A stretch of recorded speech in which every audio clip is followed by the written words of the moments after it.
こんにちは。NPO 法人 ABC ジャパンです。これから神奈川県の高校進学ガイダンスを始めたいと思います。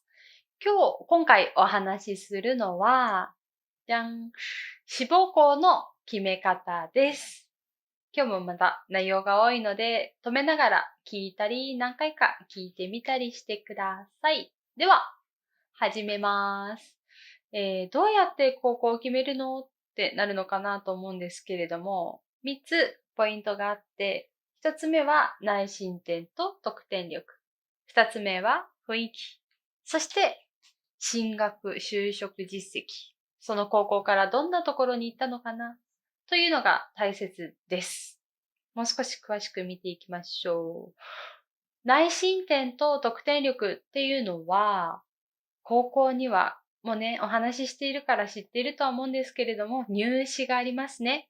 だから、合格しないと入学できないんです。なので、自分の学力で、自分の成績で合格できる高校を選ぶことが大切です。だから、自分のね、レベルよりも高い高校に行きたいと思ったら、周りの人に協力してもらいながら、とても努力、つまり勉強をしなくてはいけません。次、雰囲気ですね。高校によって特徴も雰囲気もとっても違います。例えば、行事が盛ん、いろんな行事をやっていますとか、勉強のサポートしっかりしていますとか、部活が強いとかね。高校によってほんと様々です。ですから、高校のパンフレットを見てみたり、学校説明会、もしくは文化祭に行って、どんな高校なんだろうっていうのを見てみましょう。で、最後が進学、就職実績です。まだ中学生なのに、どういうこと？早いんじゃない？って思うかもしれませんが、少しだけでも高校卒業後のことも考えてみましょう。中学校3年間、あっという間だったよね。高校もあっという間なんです。だから入る前に少しでも考えてみましょう。進学したいのかな？大学とか専門行きたいとかね。いや、高校終わったら働くんだ。こういうのをやりたいとか、そういう将来のことによっても志望校は変わります。だから、どんなことができるかを知るべきなので、それもね、高校のパンフレットとか、学校の説明会に行って知ることができます。以上が、どうやって決めるののポイントで大切な3つだったんですけれども、今度はイベント。こういうタイミング、こういう機会を大切にしてねというのを紹介します。一つは三者面談。もう一つは学校説明会と文化祭です。三者面談はもう何回か言っているかな。先生と子供と親と3人でお話しするものですね。1、2年生の時は心配なこととか、どうやったらこの成績上がりますかとか、そんなことを相談していいのかなと思います。3年生になると受験が近づいていきますので、今のレベルでどんな高校を受験できるのかなって先生に相談したり、入試方法だったり、学費についてわからないことを相談しましょう。もちろん、三者面談じゃない時に先生に相談するの OK です。ただ、親も一緒にいて3人の時にもしてみましょう。次、学校説明会と文化祭です。さっき、少し雰囲気を知ろうの時にもお話ししましたが、これにね、参加すると、この高校の授業はどんな風なのかなとか、先生とか生徒ってこういう人たちなんだとか、そういうことがわかります。あと、これがいいのが、面接の時に、私この学校に行きました。こういうところが好きでした。っていうふうに、来ましたということを言うことができるので、ぜひ行ってみてください。あとね、一つの学校じゃちょっと足りないかな。わからないんですよね。高校ってこういうところか、となるので、必ず2つ3つ、いろんなところに行ってみてください。そうすると、ここの高校はあそこよりもああだなとか、こっちの高校の方が好きだなとか、比べることができます。この比べるのが、高校を決めるときにとても大切なのかなと思います。で、私立はさらに説明会に行くとパンフレットに書いてない情報も教えてもらえることもあります。それから説明会に参加すると加点、つまりポイントが増えるということもありますし、出願書類、この高校を受験したいですという紙を高校に行かないともらえないんですけれども、そういうふうに活用することもできますので、公立だけじゃなくね、私立もぜひいろいろと行ってみてください。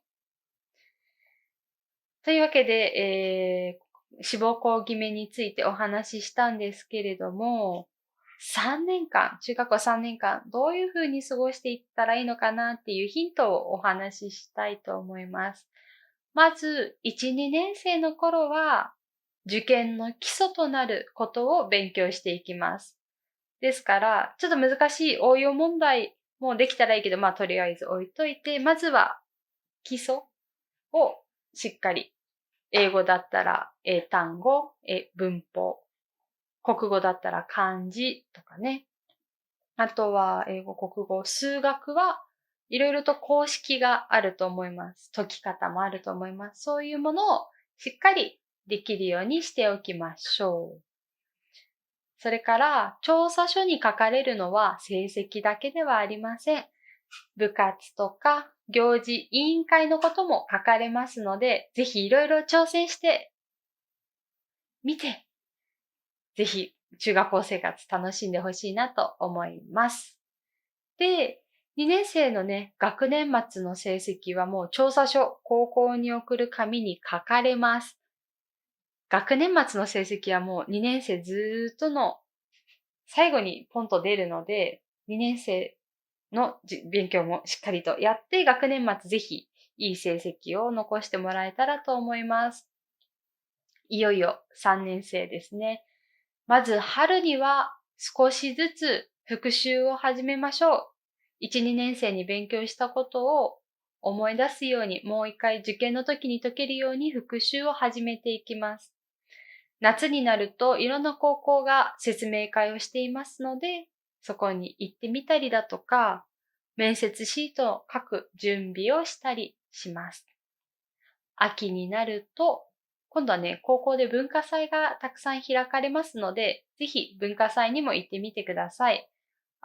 説明会とは違って文化祭、祭りですので、とても楽しく高校を知ることができると思います。で、この頃になると、模試を受けてみましょう。そして、冬が近づくにつれて受験校を決めて、冬には受験です。さっきお話ししたこの模試についてもう少しお話ししますね。模試と言いましたが、模擬試験が正しい名前です。模試ということもあります。テストというと皆さんは学校の教室で受ける定期テストがよくあると思うんですけれども、模擬試験は試験会場に行って、本当の入試のように1日で5教科の試験を受けます。1回5000円くらい。ちょっと安くはないですね。5000円くらいです。これを受けると何のために受けるのかというと、同じ高校に行きたい人と学力、つまりテストの点数を比べることができます。この高校に行きたい人の中で私は今どのくらいのレベルなのかなというのを知ることができます。それから一日中試験をするのはやっぱり大変ですよね。試験本番に初めてそういう経験をするのではなく、試験の前に一回練習の気持ちで模擬試験も受けてみましょう。だから安くはないですが、一回はぜひ模擬試験、もし受けてみてください。で、スケジュールを簡単に書きました。私立がスタートが早くて、公立の共通選抜は2月の中旬あたりから試験が始まります。そして3月にはね、まだ高校が決まっていない人たちの試験があったり、そのような流れです。ですから、冬になるとあっという間に受験モードになりますので、その前の準備をしっかりしておきましょう。はい。では、これで今回はおしまいです。最後までありがとうございました。質問があればこちらにメールをください。